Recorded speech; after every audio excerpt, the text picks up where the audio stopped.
Hello दोस्तों, आप सभी लोगों को मेरा नमस्कार। आज के अपने इस वीडियो में मैं कुछ चीज़ों पर चर्चा करने जा रहा हूं। नंबर 1, यूपीएससी का जो मेंस का एग्जामिनेशन है 2026 वो शुरू है और आप उसके क्वेश्चन पेपर्स आप ज़रूर देखें, एनालिसिस करें। बीपीएससी में भी हेल्प मिलेगा, यूपीएससी में तो हेल्प मिलेगा ही। और जिनका टारगेट है 2027 यूपीएससी, वो ज़रूर एक एक क्वेश्चन पेपर के एक एक क्वेश्चंस को, चाहे ऐसे हो, जीएस होंगे, उसके बाद इवन लैंग्वेज के पेपर होंगे, ऑप्शनल होंगे, अपने अपने ऑप्शनल को ज़रूर एनालिसिस करेंगे आप लोग। इससे आप लोगों को बहुत मदद मिलेगी। नंबर 2, मैं 17वीं बीपीएससी के अभ्यर्थी जिसमें हम भी लोग हैं, जो बीपीएससी ने बोला था कि मिड ऑफ अगस्त में हम लोग इवेल्युएटेड कॉपीज 70th का वो प्रोवाइड कर देंगे। तो वो कॉपी आ जानी चाहिए, उसमें थोड़ी देर हो रही है, ताकि हम लोग उसको अच्छे से एनालिसिस कर सकें कि ठीक है मार्कशीट हम लोगों के पास है, लेकिन अब उससे ये होगा कि जो है कहाँ पर किस क्वेश्चन में हम सभी लोगों को कितने मार्क्स मिले हैं, वहाँ से हम लोग इस चीज़ को एनालिसिस अच्छे से कर सकते हैं। ठीक है। और जो तीसरी चीज़ है वो ये है कि जो 71st बीपीएससी के एस्पिरेंट हैं, जो लोग मेंस दे चुके हैं, जिनमें से मैं भी हूँ, हम सभी लोगों को बेसब्री से इंतज़ार है कि जो अनइवेल्युएटेड कॉपीज़ हैं वो जल्द से जल्द आ जाएं।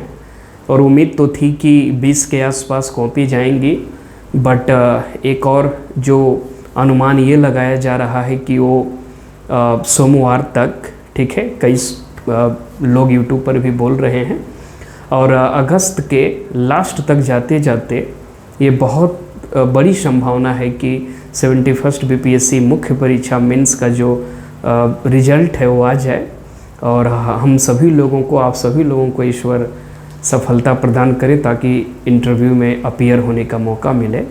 तो पैनिक नहीं होना है, क्योंकि सिविल सर्विसेज में धैर्य सिखाना नहीं पड़ता है, वो ऑटोमेटिक पेशेंस और धैर्य ये चीज़ें अपने अंदर इनकलकेट हो ही जाती हैं। तो अपनी मैच्योरिटी लेवल को रखना है कायम, संयम से थोड़ा सा और इंतज़ार करने की आवश्यकता है अपने कॉपीज को लेकर और रिजल्ट को लेकर। और 71st में चूँकि मैंने एक वीडियो में बोला है कि जो 70th के मेंस का जो गया था कट ऑफ, ख़ास तौर से मैं जनरल कैटेगरी की बात करूँगा, उसी हिसाब से मैंने बात की है। तो उसमें जो आई थिंक जो 445 रहा है, तो 440 ±5, मतलब वही रेंज रहेगा, 5 नंबर नीचे ही, ऊपर तो मैं नहीं बोलूँगा, नीचे ही रहेगा। तो आप मानकर चलिए कि 435 और 440 के रेंज में ही मेंस का कट ऑफ जाएगा। तो अपने अपने हिसाब से आप लोग देख लेंगे। और एक चीज़ मैं और बोलूँगा कि इंटरव्यू अगर रिजल्ट आता है तो interview as soon as possible ही स्टार्ट होगा, क्योंकि मुझे ऐसा लगता है कि नवंबर तक रिजल्ट फाइनल देने की तैयारी में है आयोग। और मैं बात करूं कि आप सभी लोग ये अनुमान कैसे लगाएंगे कि आपके कितने मार्क्स बन रहे हैं। तो आप लोग अपने अपने क्वेश्चन पेपर्स को सामने रखिए, और क्वेश्चन पेपर्स को सामने रखने के बाद आप लोग हर एक क्वेश्चन को एनालिसिस करिए और देखिए कि क्या आपने इस क्वेश्चन में बेहतरीन लिखा है, अच्छा लिखा है।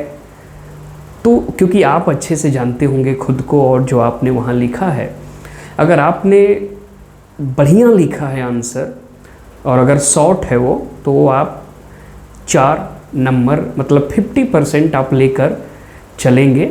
ठीक है, 50% अगर आपने अच्छे लिखे हों।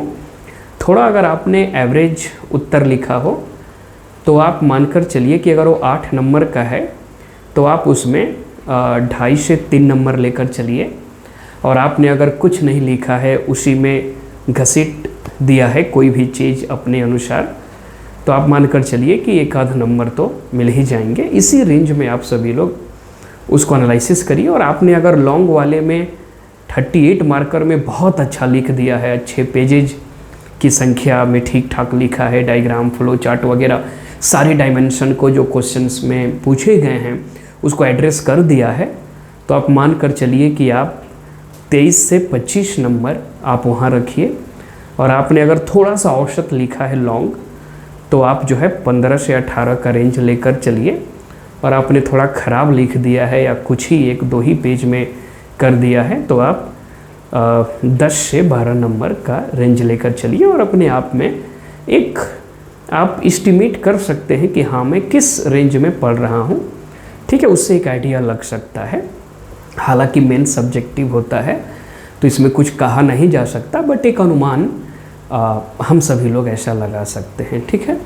ऐसे अगर आपने डिफरेंट डायमेंशन में लिखे हैं, अच्छी हैंडराइटिंग है, बढ़िया से अरेंज किया है, फ्लो मेंटेन है, कंटेंट से अंडरलाइनिंग है, तो अनेक डॉट वगैरह है या कोई स्टोरी है या कोटेशंस वगैरह ठीक ठाक हैं, तो हर एक एशे में आप मानकर चलिए कि आपने अगर बेहतरीन लिख दिया है तो आप 60 नंबर तो लेकर चलिए। थोड़ा सा अगर आपने औसत लिखा है तो आप जो है 50-50 नंबर लेकर चलिए। और आपने अगर औसत से भी नीचे ऐसे लिखा है तो आप मानिए कि कम से कम 35 से 40 तो आप लेकर हर एक एशे में जाइए। इसी अनुसार अपने आप को मैनेज कर लीजिए, लेकिन कट ऑफ 435-440, ठीक है, इसी रेंज में रहने वाला है।